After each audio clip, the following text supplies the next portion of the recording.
Cadets. I am Cadet Kabaktulan. Today I will reporting the identification and movement control, personnel identification, badge and pass control, type of pass system, visitors movement control, package control, vehicle control, and building access control.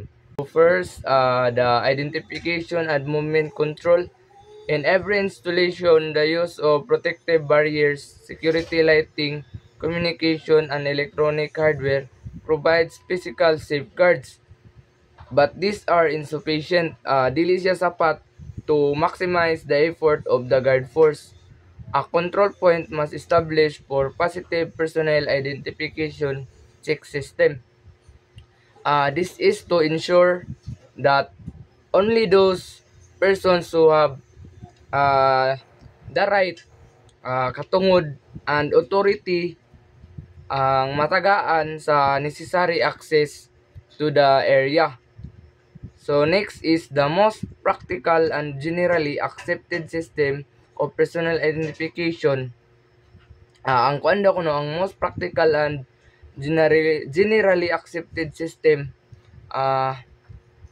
kanang kasagaran ginagamit or ginabuhat sa mga company or sa mga establishment, kasagaran nimo makita or mabantayan is the use of identification cards, badges, or passes.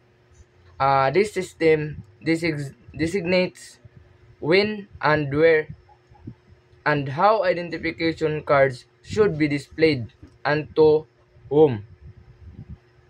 This helps security personnel eliminate the risk of allowing the access of unauthorized personnel within the establishment. So, kani is para na-eliminate ang danger or risk para sa mga unauthorized personnel nga nasa establishment.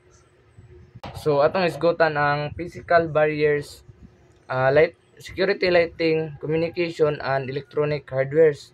So first is physical barrier. So unsa man gyud ning physical barrier?